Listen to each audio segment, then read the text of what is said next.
This is Leo Tolstoy. Now, we've read one of his books before, hence why I've already done a biography of him, and the fact that I'm finally creating another video, or at least a remake of my old video for the channel. Sorry for not posting in a while, but just about to read and about a quarter of a way there through War and Peace. So let's get this started with a revived biography of Leo Tolstoy. And yes, I did get a haircut. First of all, his real name was Lev Nikolaevich Tolstoy. Later, he would become Count Lev Nikolaevich Tolstoy. Also, in English, we just like to simplify his name to the simple Leo Tolstoy. He was born on September 9th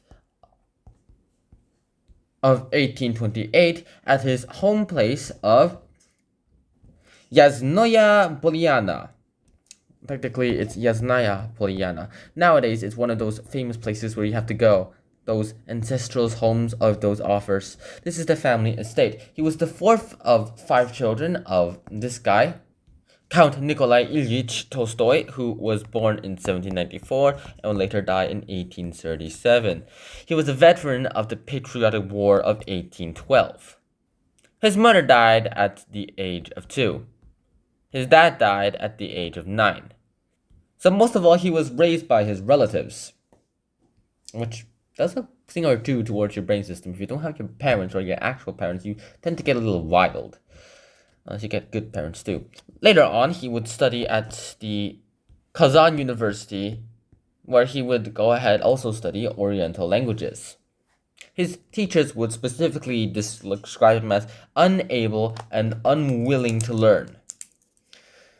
This would later cause towards him going ahead and dropping out of school.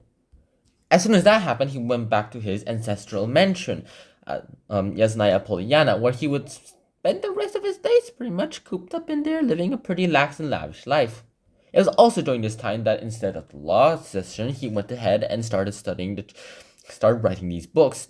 He started writing childhood, which is like a fictional take of his youth, in the sense of like his childhood. This will be published in 1852. Later on, writing Boyhood, which was from 1854, and in Youth in 1856. This will lead to a string of several other works that I will not be going into yet. In 1851, after having heavily gambling debts, he decided to join his brother and join the army, and which led towards him being a participant in the Crimean War. This would later be the foundation for a book that he would write. After that, and finally finishing his trilogy of works, he decided to go and travel around Europe twice.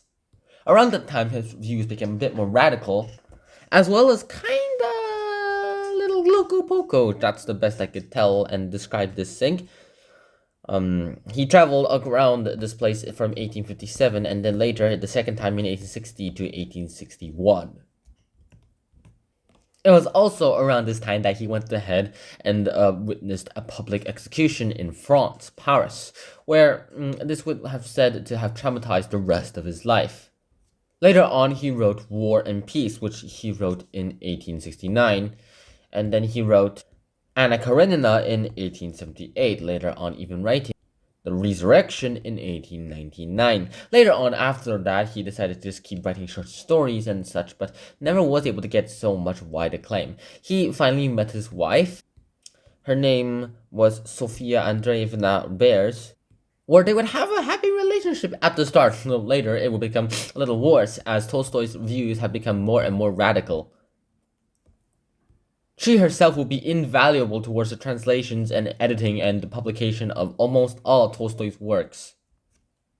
One of the stupidest things Tolstoy has ever done was because of his sort of anarchist kind of guy. He thought that it was immoral to get profits from book copyright, so he renounced any copyright in books that he would write about after a certain date. So his wife did keep the copyrights for the books he wrote before then. So as a result, his family went ahead and was impacted greatly. They had a terrible income. But they were able to last that, and well, they've never been the same again.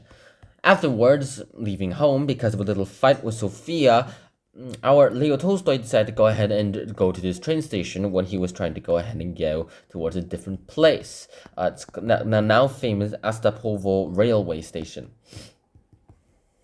And with this in mind, they were able to go ahead and make this place one of the most monumental places ever. The place where Leo Tolstoy died, that kind of stuff. Well, incredible how what people can do. Later on, even going ahead and creating this place, and he eventually died at the train station. He died on November 20th of 1910. He was still pretty young. And now when you look at his grave, the first thing that you can think of is how beautiful how beautiful his scenario is, where he was buried. But in the end, people always end the same way, and they always tend to. So what did we learn from Leo Tolstoy's life? Pretty much nothing, other than the fact that we now understand where the material for War and Peace and all his other 3 books come from. So I really hope you guys enjoyed this episode of Leo Tolstoy. I hope to see you guys soon. Until next time, Shihana, peace. Bye bye.